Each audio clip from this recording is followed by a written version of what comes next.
igreja? Amém. Amém. Poder assentar. É um privilégio estar aqui novamente, estar aqui em Londrina. Creio que é a minha 6ª vez aqui em Londrina, e eu tenho brincado que eu já tenho virado londrinense. Só falta tirar o passaporte aqui de Londrina, pastor, para já ser londrinense, já ter o pé vermelho e estar aqui no meio do povo. É um prazer estar aqui de novo. Eu agradeço o pastor Eloy pela confiança de abrir o púlpito, de poder estar compartilhando a mensagem aqui de Deus.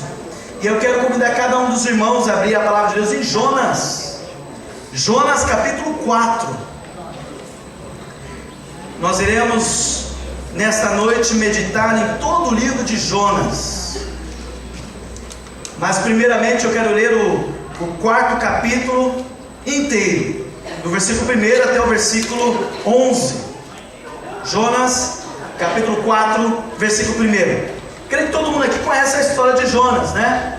O profeta que foi engolido, que todo mundo disse, foi pela baleia. Foi engolido pela baleia e foi, pregou e etc. Mas hoje nós iremos ver uma outra perspectiva de Jonas, que muitas vezes nós temos mais limitada sobre Jonas dentro de uma baleia.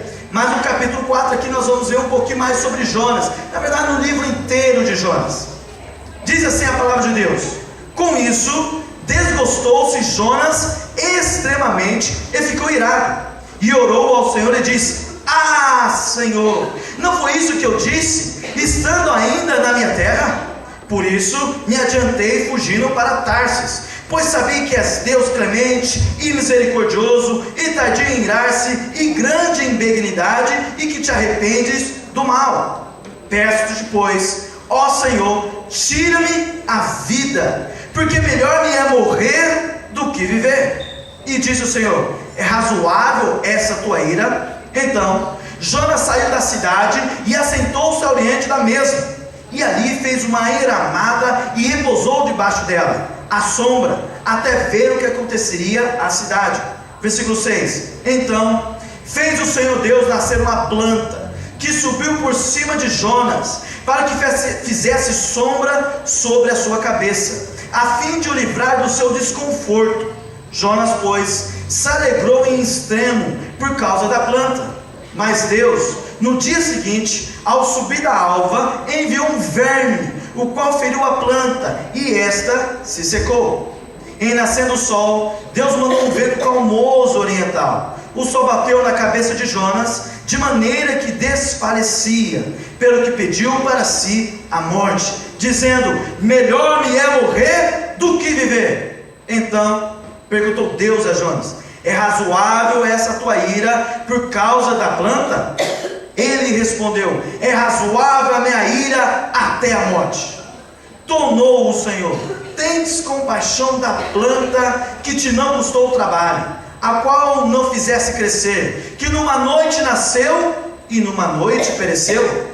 E não hei de eu ter compaixão da grande cidade de Nínive, em que há mais de 120.000 pessoas, que não sabem discernir entre a mão direita e a mão esquerda, e também muitos animais?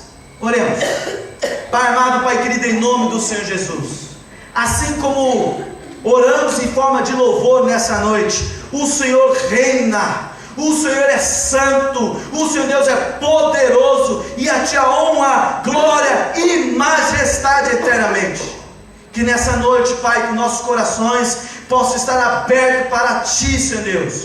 O Espírito Santo, Deus, possa falar no meio de nós, tenha liberdade no meio de nós.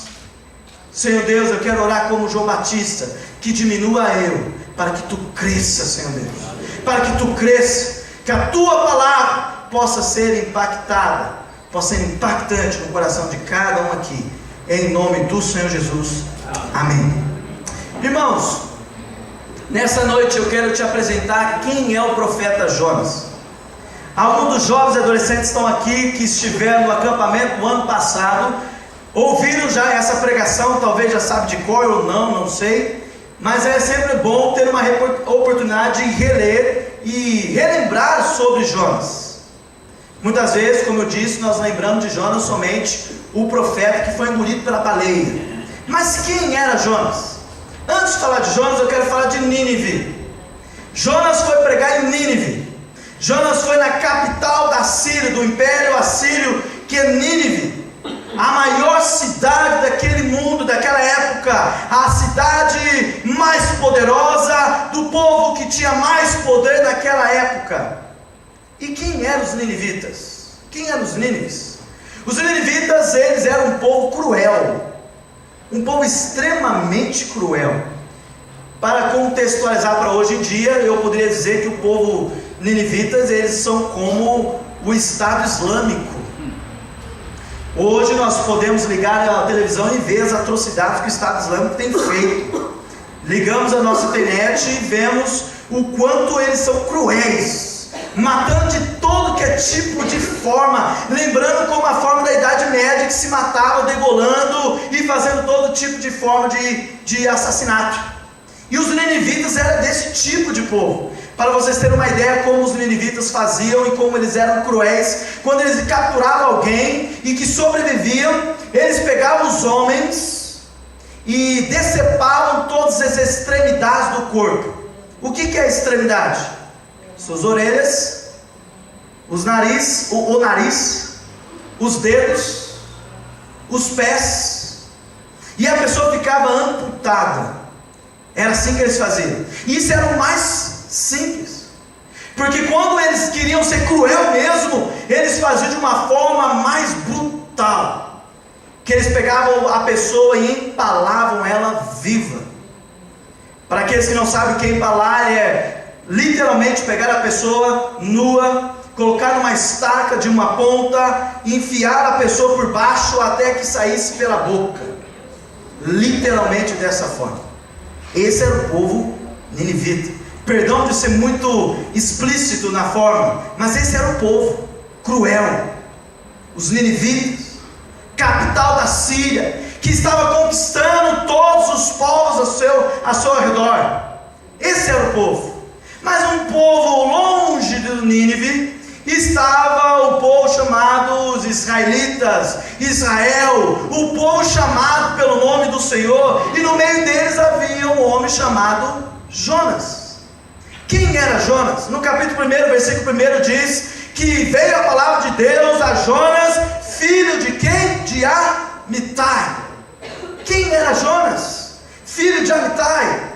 Lá em 2 Reis, capítulo 14, versículo 25, diz o seguinte: 2 Reis, capítulo 14, versículo 25 diz: restabeleceu ele os limites de Israel. Está falando de Jeroboão II, um rei de Israel, dizendo: restabeleceu ele os limites de Israel, desde a entrada de Amate até o mar da planície, segundo a palavra do Senhor, Deus de Israel, a qual falara por intermédio do seu servo Jonas, filho de Amitai, o profeta, o qual era de Gat-Efer. Então quem era Jonas? Antes de Jonas ser um profeta enviado para Nínive, Jonas já era um profeta há muitos anos atrás. Jonas já havia profetizado entre os povos, entre o povo de Israel. Jonas já havia testemunhado para o rei Jeroboão II.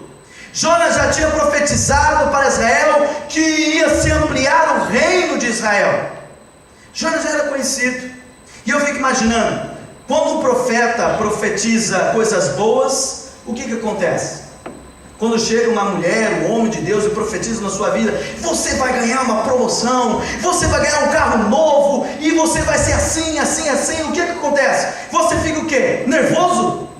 Muito obrigado. Você fica feliz, fala: glória a Deus, aleluia, eu creio nisso, eu recebo, tomo posse, e você fala todas as palavras de bênção, porque ele profetizou bênção na sua vida. Jonas era assim, era bem quisto.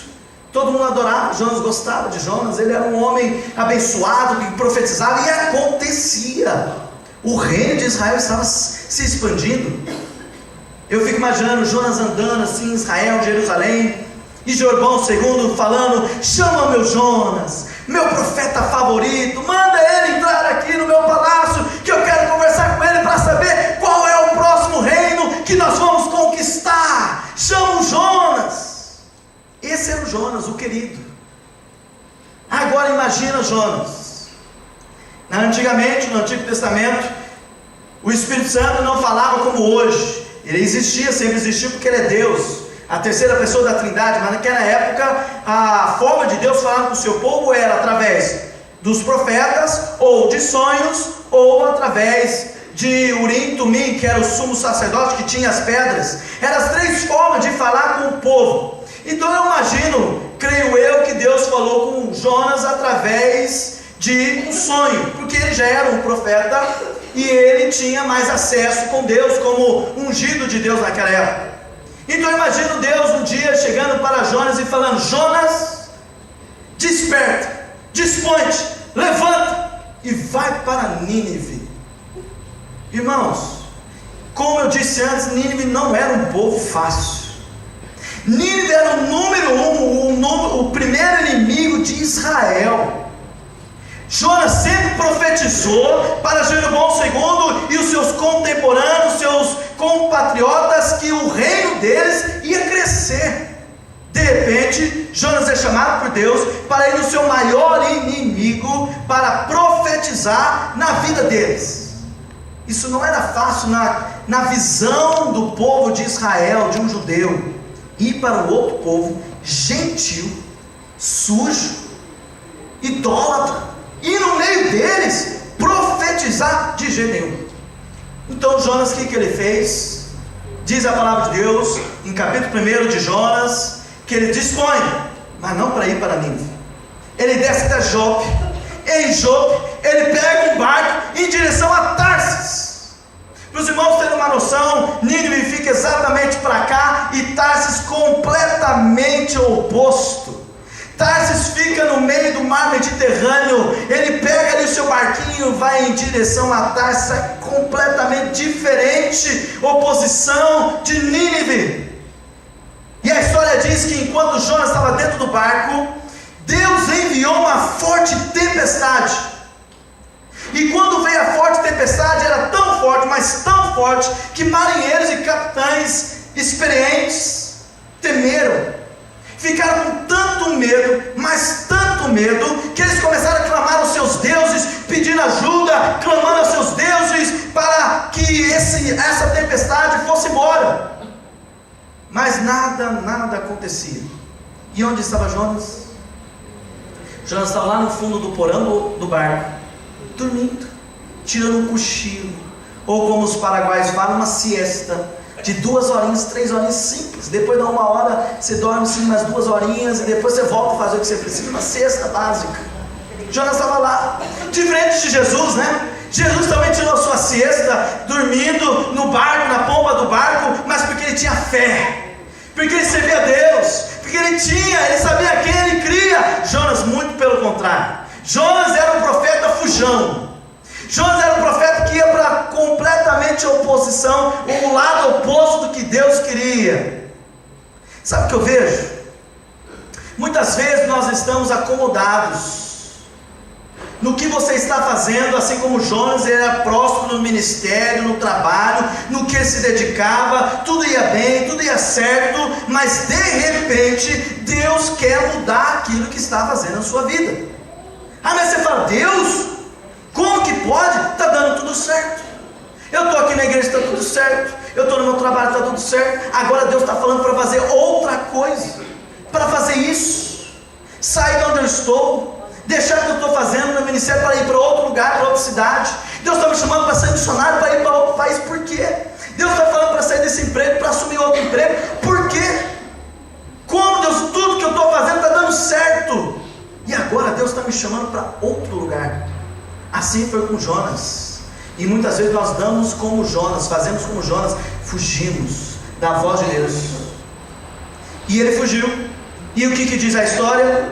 Que quando o capitão chama ele sai do porão e olha os homens desesperados, clamando a cada um do seu Deus. E o capitão diz: Jonas, levanta, o que você está fazendo aí? Clama ao seu Deus, para que vê se ele pare essa tempestade. E aí cada um começa a clamar, e nada. Então os marinheiros e o capitão tomam uma decisão: vamos lançar sorte e vamos ver de quem é a culpa de tudo isso que está acontecendo. e lançar a sorte. E caiu no profeta fujão, Jonas. Caiu no Jonas, e os marinheiros perguntaram para Jonas: Jonas, quem é você? De onde você veio? E Jonas dá uma resposta maravilhosa: eu sou hebreu, sirvo ao Senhor, Criador dos céus e da terra.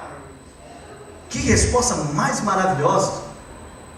Ele sabia quem ele servia, aonde ele pertencia, ele sabia de tudo isso, mas mesmo assim estava fugindo de Deus. Olha só que ironia! Aqueles que são idólatras, pagãos, que não servem ao Deus verdadeiro, tinha mais sensibilidade espiritual que o profeta. Eles entenderam que a tempestade estava acontecendo por algo espiritual, não era por acaso, mas eles procuraram em outros deuses. E Jonas, o profeta, o servo do Deus Altíssimo, Criador dos céus e da terra, dormia, fugia, entrou numa hibernação espiritual. E qual foi a resposta deles? Jonas, então o que nós fazemos? Como vamos fazer para parar essa tempestade? Qual deve ser a nossa atitude? E a resposta de Jonas é clara, enfática, diz: vocês devem me pegar e jogar para fora do barco, e aí a tempestade vai parar. O que Jonas estava dizendo? Eu prefiro morrer do que obedecer a Deus. Eu prefiro que você me jogue, eu morra, do que servir ao Deus Altíssimo, Criador dos céus e da terra. E os homens disseram: não, de jeito algum vamos fazer isso com Jonas. Joga outras coisas, joga nossas roupas, joga nosso mantimento, joga água potável, joga o que for, mas não joga o Jonas. Novamente uma lição para nós como igreja. Os homens que não são cristãos, traduzindo para hoje, não são servos do Deus Altíssimo, eles tinham mais compaixão e amor do que aqueles que estão dentro do povo escolhido, daqueles que estão dentro da igreja. Muitas vezes, nós como cristãos, nós que deveríamos demonstrar amor, demonstramos ódio. Eu sou um cara muito ligado no Facebook, estou lá sempre conectado lá, e eu vejo assim alguns comentários de cristãos que eu fico assim, falei, não é possível, ou ele finge ser cristão, ou não sei o que é, porque ele tem um ódio na língua dele. Cristãos que têm ódio, fofoca, rancor, mágoa, maior daqueles que estão fora, maior do que aqueles que estão em outras religiões, outros lugares. Eles demonstram mais amor, mais compaixão do que nós que deveríamos demonstrar amor. Nós temos um Deus chamado Deus de amor. Nós cantamos Deus de amor. Nós lemos as cartas de João, ele fala de sempre, irmãos, irmãozinhos, amai uns aos outros, porque Deus é amor. Se alguém diz que não ama o seu irmão que vê, como pode dizer que ama a Deus que não vê? De amor. E eles que não eram do povo escolhido tinham uma compaixão maior do que Jonas, o profeta. E não deu certo, jogaram tudo, mas não parou a tempestade. Continuou a forte tempestade, a tal ponto que então os marinheiros pegaram Jonas com medo, temendo pelas suas próprias vidas, porque pensaram assim: esse Deus todo-poderoso é mais forte que qualquer outro deuses, porque nós clamamos a todos os deuses e nada de parar a tempestade. Se ele já está nervoso só de ele fugir, quanto mais agora se nós jogarmos ele no mar, que vai ser da nossa vida? Mas ele que serve a esse Deus, ele está falando para a gente jogar, então vamos jogar. E jogaram Jonas. Eu fico imaginando Jonas lá batendo as mãos, os braços no mar, as águas entrando no nariz dele, ele tentando segurar o fôlego, tentando dar de uma forma. Ele poderia muito bem naquela hora: Deus, me perdoe, eu vou para Nínive. Eu tenho certeza que a água ia parar, eles iam pegar Jonas, deixar lá em Jope de novo, e ele ia o caminho dele. Mas Jonas não fez isso, não pediu perdão, não fez nada. Jonas preferia morrer do que obedecer a Deus. sabe o que é estranho? Jonas disse que ele servia ao Deus, criador do quê? Dos céus e da terra. Isso na palavra de Deus, toda vez que fala céus e terra, você lê isso, significa que Deus é criador de tudo, tudo, não só do céu que você vê e a terra, mas de todas as estrelas, o mar, os animais, nós, tudo que existe. Ele é criador do universo, do cosmos, como um todo. Ele está dizendo que Deus criou tudo, os céus, a terra e o mar, tudo que há. Aqueles que conhecem um pouco das histórias, das mitologias, aqueles que conhecem os deuses gregos e estudou na escola, ou alguma coisa assim, sabe que existia Deus para cada tipo de ação, ou para cada área. Hoje existem muitas religiões que ainda tem isso, como o hinduísmo e etc. Quem seria o Deus do mar, que era Poseidon? Você nunca, de hipótese alguma, você deveria fugir de Poseidon pelo mar. Por quê? Ele é o dono do mar, segundo a ideia deles. Se você adora o Deus da montanha, você jamais, de hipótese alguma, você vai fugir pela montanha, porque ele é o dono da montanha. Se você serve um Deus, não sei, da floresta, ou da guerra, ou o que seja, você jamais vai para aquele lugar. Jonas serviu o Deus dos céus, da terra e do mar, e estava fugindo por onde? Pelo mar. Isso mostra uma coisa: não tem como fugir de Deus. Se Deus falou para você algo, Deus te chamou para fazer algo, Deus já te disse 1, 2, 3, 4, já cansou de ouvir, você não tem como fugir de Deus. Ele é onipresente. Você pode sair dessa porta e dizer: eu nunca mais entro na igreja de Nazareno, vou fugir do pastor Eloy, vou fugir dos outros pastores, não quero saber de ninguém, mas de Deus você não some. Não tem como fugir de Deus, não tem como esconder de Deus. Ele esquadrinha o nosso coração, a nossa alma. E Jonas estava tentando fugir de Deus, mas não tem como. Não tem como. E o interessante é que no final do capítulo 1, quando Jonas é lançado no mar, o mar se acalma, e aí os marinheiros e o capitão, que eram ímpios, que adoravam outros deuses, diz a palavra de Deus que eles temeram a Deus e sacrificaram a Deus. Significa que eles se converteram. Se converteram, entregaram o coração deles para Deus. Presta atenção, Jonas, que era o profeta, está fugindo, e todos à volta dele que não serviam ao Deus verdadeiro, e está chegando perto de Deus. Tem algo estranho aqui. Tem algo estranho. Eu estava conversando com um missionário que o estranho é que hoje em dia os cristãos que estão há muitos anos na igreja estão cada vez mais saindo da igreja, indo embora da igreja, não querendo mais saber da igreja, e os outros estão chegando para a igreja. O que está acontecendo com nossos jovens adolescentes que crescem na igreja e depois não quer mais saber de igreja? Está fugindo. Qual é o motivo? Por que estão fugindo da presença de Deus? Jonas cresceu ouvindo a palavra de Deus, era um profeta, e estava fugindo.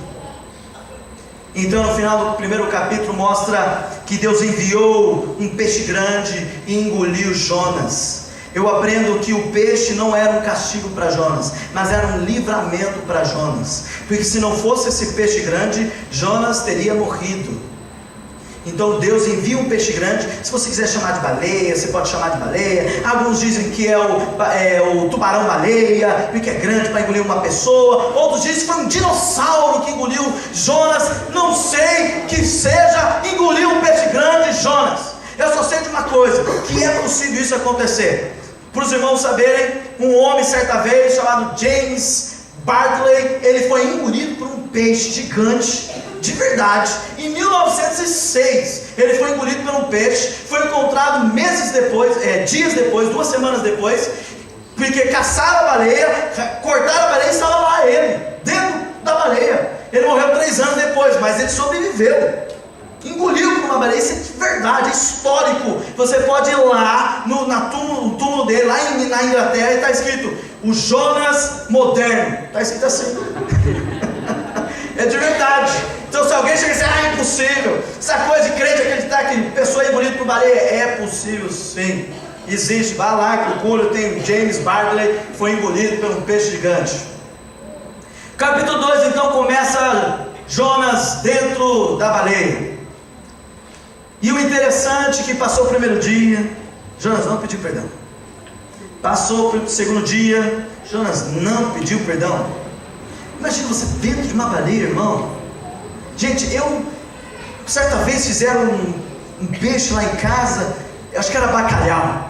Rapaz do céu, que cheiro forte.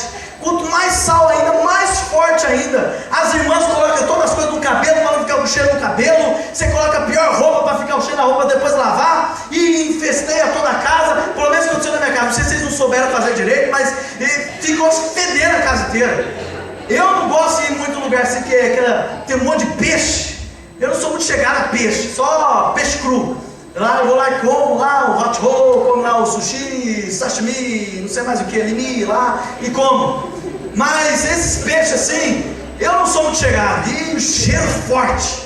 Agora imagina você dentro do peixe, 3 dias dentro do peixe. Jonas mesmo diz no versículo 5 do capítulo 2: as algas se enrolaram na minha cabeça. Jonas estava acordado, nítido, sem comer, sem beber, sem ver nada, porque estava escuro e entrava mais bicho dentro dele, porque a baleia continuava comendo, entrava as águas, entrava lá e mexia. Imagina você dentro, se barco já dá enjoo, imagina dentro de um peixe, você lá dentro, 3 dias e Jonas nada de pedir perdão, nada. Mas é muito cabeça dura, meu Deus do céu. Mas tem crente assim, a vida é de mal a pior, mas continua no erro. Você fala uma, mas você fala duas, aí a pessoa pensa: não, mas você é chato porque vive falando. E você fala: não vai dar certo, meu filho, para de fazer isso. Mas não adianta, a pessoa está cega. Eu aprendi cegueira espiritual uma certa vez que eu estava com minha tia e um dono de um centro espírita que estava possesso na minha frente. Eu não queria saber de nada, eu não sou desse de ficar conversando com o demônio, eu vou lá e expulso. Mas a minha tia quis programar um bate-papo entre o pastor e o demônio. Aí eu cheguei lá, aí eu falei: vamos lá, né? Estava lá de passagem na casa dele, cheguei lá e ele disse: eu sou Exu, não sei o que, nível tralalá, e tô aqui, não sei o que, e aí passou e batendo papo, até que ele chega, não quero mais falar com você, e ele falava que era servo do pai, eu sei qual é o seu pai, não é aquele pai, é outro pai. E aí minha tia ouvindo lá, eu falava: e aí, você faz o que? Eu mato, roubo, faço tudo de ruim, não sei o que. E aí, eu falei: tia, olha só, você acha que ele serve a Deus, a Jesus? Mas não adiantou, ela acha ainda que ele é bom. Cegueira espiritual, o próprio demônio falando na cara dela que ele era ruim, e ela não entendia isso. Cegueira. Às vezes a gente tenta de tudo, pastor, a gente tenta, fala com o irmão, irmã, você pai, mãe, tenta, avó, tenta, mas não adianta. Cegueira espiritual, você tem que orar, clamar, porque é só Deus, só o Espírito Santo. Amém. E Jonas estava lá, cego, literalmente cego ali. E aí no terceiro dia ele clama. E todo o capítulo 2 ele fala todos os salmos, é recheado de salmo. Ele começa a falar salmo. E chega no versículo 8, ele diz: os que entregam a idolatria vã, abandonam aquele que lhes é misericordioso. Jonas confessa a sua idolatria. A idolatria de Jonas era duas. As duas idolatrias de Jonas: primeiro, a sua nação, a sua pátria. Ele idolatrava Israel, porque ele dizia: eu não vou para Nínive, porque é o meu inimigo número 1, inimigo da minha pátria, dos meus irmãos, do meu reino, do meu povo. Eu não vou lá. Eu quero que Deus exploda, destrua, mata todo mundo e faça tudo. Eu não quero saber disso. Ele preferia a pátria dele, a nação dele, do que Deus. Tem muita gente assim. Idolatra a igreja, idolatra a família, idolatra a nacionalidade, idolatra a cor, idolatra pastor, idolatra time, idolatra tantas coisas e deixa Deus de lado. Deixa Deus de lado. Idolatria. A outra idolatria de Jonas, sabe qual era? A sua reputação. O que seria de mim? Eu indo lá nos ninivitas profetizar o que o meu povo vai pensar de mim. Eu sou um profeta de Israel. Eu prego e aqui é do meu povo. Eu profetizo para Jeroboão II, não para esses sujos, não para eles ímpios. Eu não vou lá não. O que será de mim para pregar para os homossexuais? Que vão pensar de mim? O que vão pensar de mim indo lá na favela? Que vão pensar de mim? O que a minha família vai pensar de mim falando que eu vou ser missionário? O que o meu povo, o que o pessoal que trabalha comigo vai pensar de mim sendo pastor, sendo cristão? O que meus amigos nas escolas vão pensar de mim? A minha reputação, a minha imagem. Eu me auto-idolatro. Narcisismo, egocentrismo, coloca você no centro, que é mais importante que a vontade de Deus. Idolatria de Jonas, sua reputação. Aí chega Jonas no final, ele pede para Deus ter misericórdia dele. E depois de ver todos esses salmos que ele recita no capítulo 2, sabe o que eu aprendo? Que Jonas, ele era ortodoxo de cabeça, mas herege de atitude. Ele sabia de todas as coisas da palavra, sabia Salmo 23 de cor, sabia João 3,16, ia na escola bíblica dominical, ele estava lá, batia a carteirinha todo domingo à noite, domingo de manhã, quarta-feira à noite, todas as vigílias, ele sabia de tudo na cabeça de cor, todos os 16 artigos de fé da igreja de Nazaré, ele sabia de tudo. Mas ele era herege nas atitudes. Na prática, ele não vivia aquilo que cria. O que nós vimos ontem, ser e fazer. Você vive para depois fazer. Ele não fazia isso. Ortodoxo de cabeça, mas herege nas ações, na prática. Aí Deus começa a falar com ele: olha, Jonas, eu vou te ensinar a ser prático, colocar sua fé em prática, não somente de boca, mas na prática, viver. Aí chega o capítulo 3. Capítulo 3, primeiro versículo diz: e veio a palavra de Deus segunda vez para Jonas. Graças a Deus que há a segunda oportunidade para nós. Amém. Graças a Deus há a terceira oportunidade para nós. Graças a Deus há a quarta, quinta, sexta, sétima. Quantas vezes você está fugindo de Deus, errou perante Deus, e Deus está dizendo: minha filha, eu te dou a segunda chance. Eu te dou a segunda chance. Eu te dou a segunda chance. Vamos, dispõe-te, levanta-te, vê, vai para Nínive. Prega o que eu tenho para Nínive. E no começo do capítulo 3, no versículo 3 e 4, diz o seguinte: que Nínive era uma cidade importantíssima para Deus. Presta atenção, o centro do universo não é Jerusalém, o centro do universo não somos nós. Deus é dono de todas as nações, Deus ama todas as etnias, Deus ama a todos, as prostitutas, os travestis, os homossexuais, os bandidos, o pedófilo, ama eu e você e a todo mundo igualmente. Eu e você somos iguais perante todo mundo. Não é porque você está sentado aqui, eu estou aqui de pé, que somos mais importantes. Nós carecemos da graça de Deus todos os dias. Mas tem gente que não pensa dessa forma. Tem gente que pensa: esses ímpios, sujos, pecadores, eu não me misturo, não quero tocar neles, não quero nem falar com ele, com ela. Quantas vezes nós fazemos isso como cristãos? Eu falo muito contra, bato forte na igreja com questão de homossexualidade. Sabe por quê? Nós somos rápidos para criticar, para apontar o dedo. Mas será que você está pronto para amá-los? Eu não estou falando ser conivente com o pecado, aceitar o erro, mas amá-los, porque eles precisam de amor assim como eu e você. Se a igreja não aprender a amar, eu digo, não é aceitar o erro, vou voltar a dizer, não é aceitar o erro, mas amar de saber recebê-lo com amor, não olhando de baixo para cima, não olhando o tom de voz, roupa, maquiagem, cabelo, mas olhando como um ser humano que carece da graça de Deus, que Jesus morreu na cruz para amá-lo, assim como eu e você.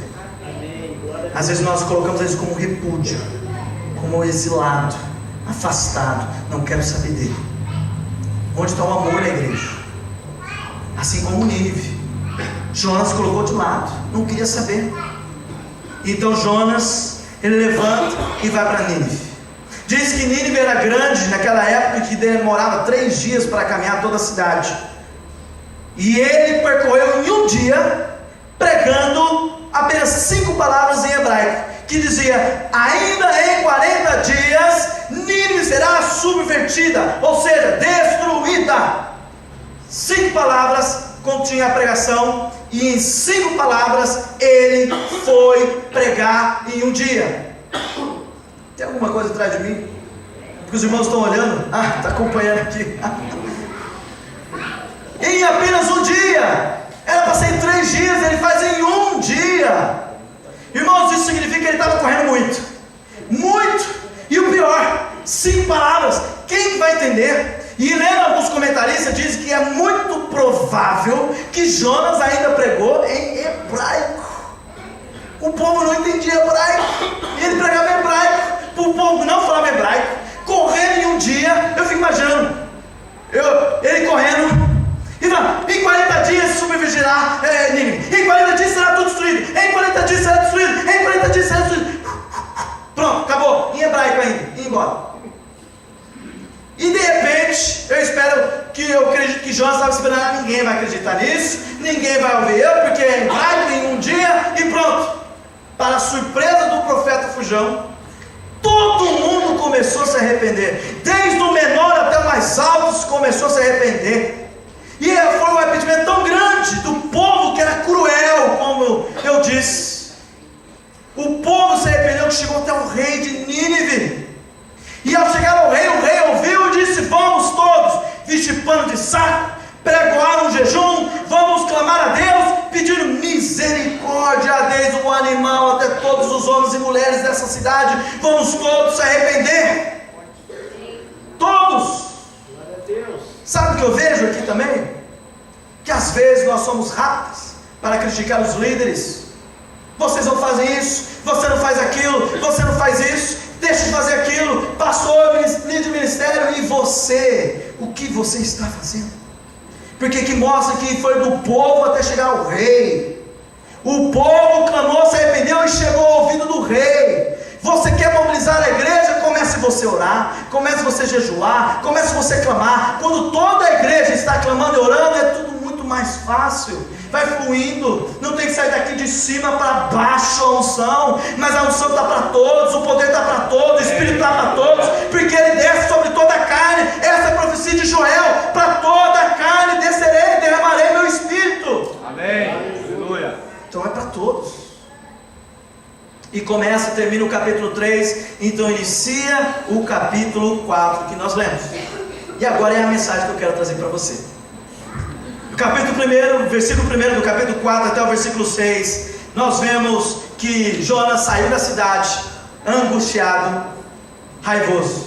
Calma, irmãos, ele vai ser bem breve, rápido, aqueles pontos assim, pontual. Não vai ser mais o dobro não, pode ficar tranquilo. Ele sai de Nínive, ele vai para o oriente de Nínive e senta lá, esperando que Nínive seja destruída. E ele reclamando com Deus, pedindo morte. Deus tinha salvado ele, agora ele pede morte. Sabe o que eu aprendo aqui? Jonas não quer mudar, mas espera que Deus mude. Sabe aquela pessoa teimosa? Que Deus já disse: não vou fazer isso, meu filho, eu vou fazer aquilo, mas ele não muda. Ele fala: não, Deus, você vai mudar. E ainda pega o versículo bíblico que nem Jacó: eu vou lutar com Deus, Deus vai mudar meu nome para Israel, porque eu vou lutar com o Senhor até o Senhor me abençoar. Isso é teimosia, coração mimado, não quer obedecer a Deus, quer que Deus muda, mas não quer mudar o coração. Como você quer a bênção de Deus se você não muda a sua vida? Você quer uma promoção, mas vive no WhatsApp, no Facebook, no trabalho. Você quer a bênção de Deus, mas não rala no estudo, no trabalho, mas quer a bênção de Deus. Como é? Você não quer mudar, mas quer que Deus muda. Você quase lança a goela abaixo de Deus a promessa. Deus está escrito aqui, agora você tem que fazer isso. Eu estou ordenando, eu estou profetizando, eu exijo, eu determino e tudo mais. Todos os imperativos que você usa com Deus. Ao invés de falar: Deus, eis-me aqui, faça o que o Senhor Deus quiser. Coloca o meu coração, muda o meu coração, me torna uma pessoa maleável. Jonas não estava assim. Ele ainda foi para o oriente da cidade, sentou e ainda estava olhando. Eu vou ver essa cidade destruir. Vai descer um terremoto aqui, vai descer um tufão, vai descer alguma coisa, vai explodir tudo. Eu ouvi dizer lá com Abraão, lá que aconteceu numa cidade, Sodoma e Gomorra, vai acontecer igualzinho. Vai ser que esse povo é igual Sodoma e Gomorra. Não aconteceu. Não aconteceu. Do versículo 6 a 9 nós vemos que quando Jonas estava lá, subiu uma planta, subiu até a cabeça de Jonas, fez uma sombra, depois veio um verminho durante a noite, e a planta morreu, e depois veio um vento, calmo, e que Jonas ficou extremamente irado, e pediu a morte de novo para Deus. 2 vezes Jonas pede a morte, 2 vezes. Jonas, novamente, entendo que Jonas ama mais as coisas do que pessoas. Jonas faz das pessoas coisas e as coisas de pessoas. Já viu aquela pessoa que briga com o filho, com a filha, porque não pode entrar no carro nem um pouquinho sujinho? Não estou falando de entrar com barro de cabeça até o pé, não estou falando isso não. Que isso aí você tem que mandar seu filho se arrumar, limpar para entrar no carro. Mas tem pai, tem mãe que briga de uma forma e bate no filho por causa que fez uma coisa. Já viu aquela pessoa que pede amizade porque o outro pegou o CD e não devolveu, pegou o livro e não devolveu? Isso acontece, irmão, meus livros vão embora tudo aí. Mas não vou perder minha amizade por causa disso não. É coisa, não é pessoa. Já viu pessoas que amam mais o computador do que o outro? Vive no computador, você chama para sair, não, eu estou jogando farm alguma coisa, não sei o que, mais lá no que, estou lá jogando LOL, estou jogando não sei lá o que, estou lá no videogame. Ama mais coisa do que pessoas. Ama mais o trabalho do que a esposa, mais a profissão do que os filhos, ama mais coisa do que pessoas que arranjam briga na igreja por coisinhas pequenininhas, enquanto tem pessoas que precisam ser amadas. Troca facilmente, utiliza as pessoas como objeto descartável. Eu uso você até onde dá, depois não quero mais você. Quantos relacionamentos são assim? Namoro como descartável, para saciar meu desejo sexual, emocional. Depois que passou toda a minha carência, jogo fora, pego outro.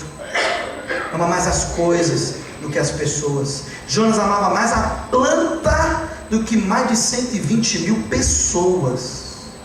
Mais a planta do que mais de 120 mil pessoas. O interessante do livro de Jonas, que mostra uma diferença completa de outros livros. Todos os outros livros proféticos, pode ler todos os outros livros proféticos, a mensagem principal é Deus e a profecia. Deus e a profecia. Seja qualquer outro profeta. Jonas é um livro profético diferente. O centro da mensagem não é Deus e a profecia, é Deus e o profeta. Dos 48 versículos que tem no livro de Jonas, 38 versículos é a relação de Deus com Jonas, 10 versículos é apenas de Jonas, Deus e a mensagem de Deus. Isso mostra que Deus se preocupa com o ser humano. Deus não nos usa como descartável. Você pecou, você errou, joga, eu não quero mais você no ministério, eu não quero você mais nada, tchau, porque você não presta. Deus não faz isso com a gente, quem faz isso é o ser humano. E não é dessa forma. Eu não estou falando de disciplina, não estou falando de correção, que isso todo mundo tem que passar. Pessoas que erraram, pecaram, tem que sentar no banco, ter disciplinado, até aprender e voltar.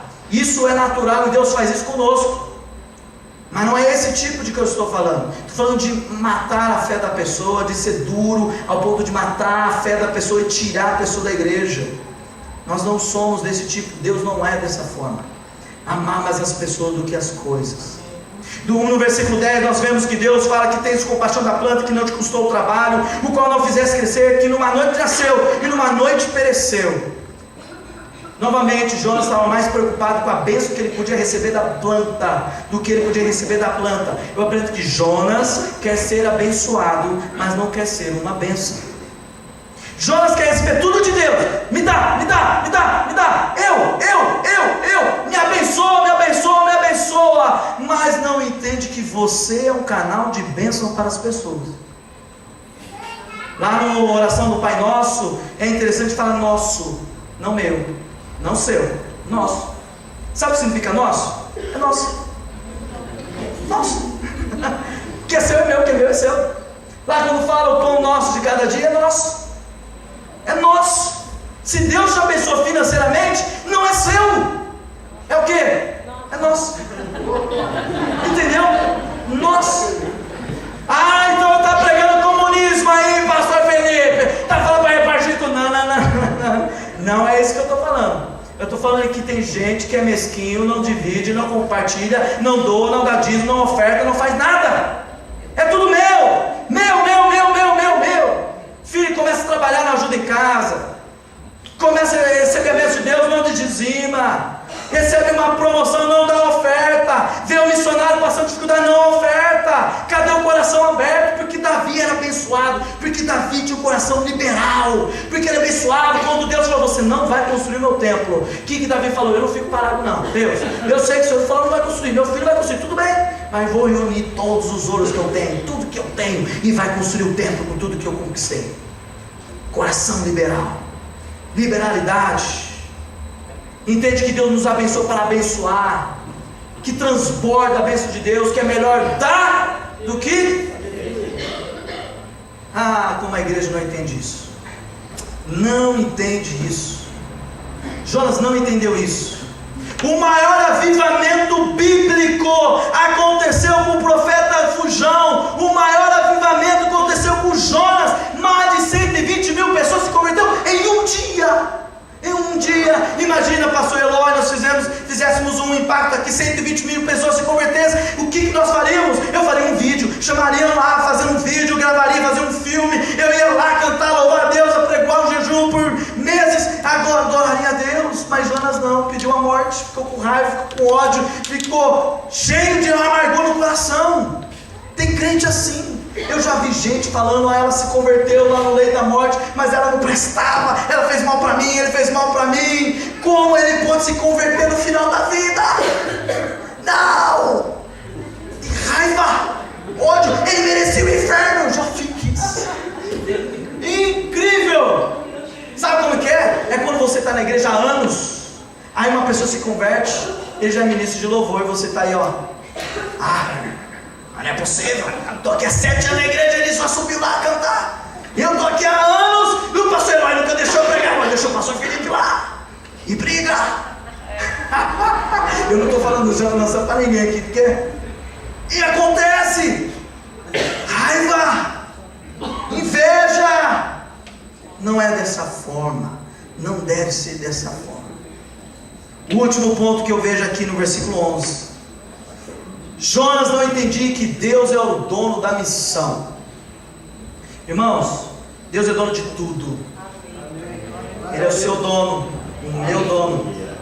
Algo que eu aprendi no Paraguai como missionário, eu aprendi que Deus em Guarani, já disse aqui uma certa vez, Deus em Guarani é Nhandejara. Nhandejara significa duas palavras combinadas, Nhandê, nosso, Jara, dono. Significa Deus em Guarani, significa o nosso dono.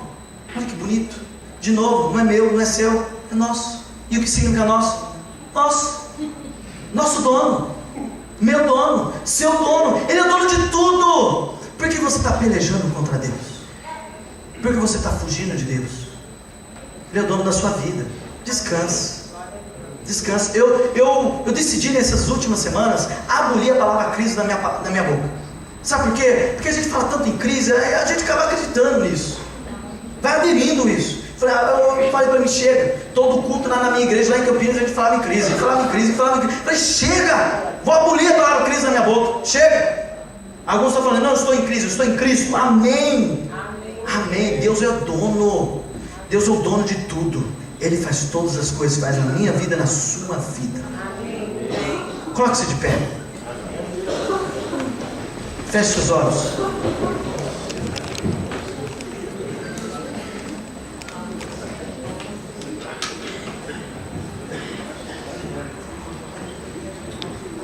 Feche seus olhos.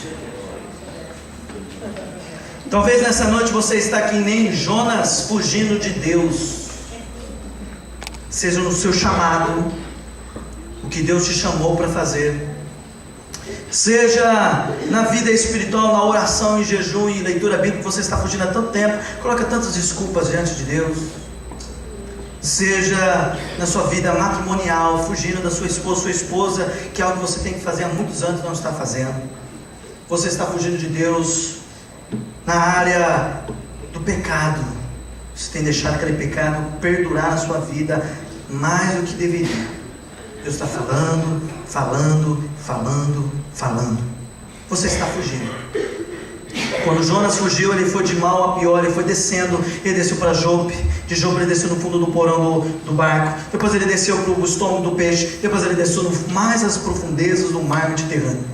Quando você foge de Deus, você entra numa hibernação espiritual. Por isso você não ouve mais a voz de Deus. Por isso você não consegue mais orar e sentir aquele fervor. Por isso você clama e não escuta nada. Porque você está fugindo.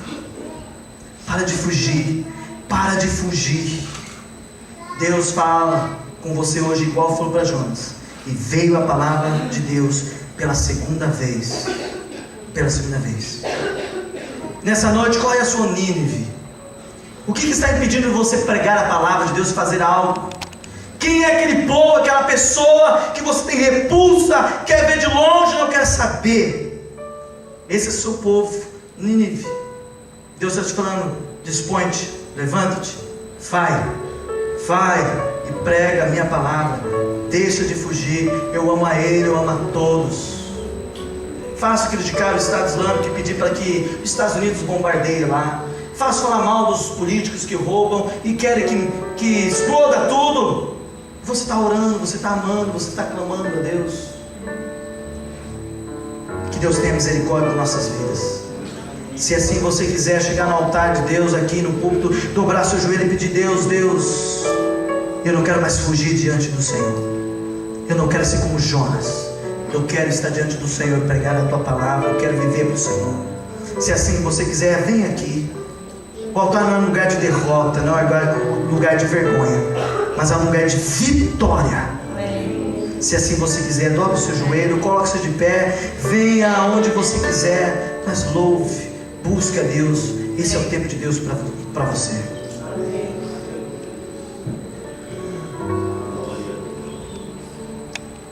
Pai amado, Pai querido, em nome do Senhor Jesus, nessa noite, se Deus, queremos chegar diante de Ti, pedir, Senhor Deus, para ter misericórdia das nossas vidas. Pai querido, para que nós possamos ser uma igreja avivada, cheia do Espírito Santo, para que nós, Senhor, possamos ser abençoados, para abençoar, para que nós possamos, Senhor Deus, amar as pessoas, não as coisas. Oh Deus, para que nós possamos entender que o Senhor Deus é o dono de todas as coisas. Pai querido, para que nós, Senhor Deus, possamos mudar o nosso coração, para nos moldar segundo Deus. Oh Pai, não nos deixe mais ser profetas fujões, profetas que fogem da Tua casa, do chamado, do que a Tua palavra está dizendo para nós. Que nessa noite, Pai, Senhor Deus, possa transformar vidas, corações, tirar do comodismo, para tirar do banco e dizer: Deus, eis-me aqui, eu me disponho para fazer a Tua vontade, seja aqui, ali e além. Oh Pai querido, levante no meio da Tua igreja missionárias, para ir até os confins da terra, pastores dispostos para se espalhar em todo o Paraná, pastores dispostos para ir em todos os estados do Brasil, plantando, pregando, falando a Tua palavra, olhando para as esposas dos pastores, para os esposos dos pastores, para que a igreja, para a família deles possa estar firme na Tua palavra. Senhor, nós oramos pelos membros, por cada um que estão aqui, que são homens e mulheres do Senhor. Ó Pai querido, que eles possam ouvir a Tua voz, que nós possamos ouvir a voz do Espírito Santo. Ó Senhor Jesus, brada a Tua voz no meio da Tua igreja, fala no meio da Tua igreja, desperta Tu que dormes, desperta Jonas, sai do porão, sai, acorda, porque eu tenho algo para a tua vida, que é muito melhor que tudo que você já imaginou. Para de fugir, de mim você não tem como fugir, eu sou o Deus Todo-Poderoso, Onisciente. Oh Pai querido, fale ao coração do Teu povo, que a partir de hoje, Pai, possa haver mudança, não só uma semana, um mês, mas para a vida inteira. Em nome do Pai, do Filho e do Espírito Santo que nós oramos. Amém.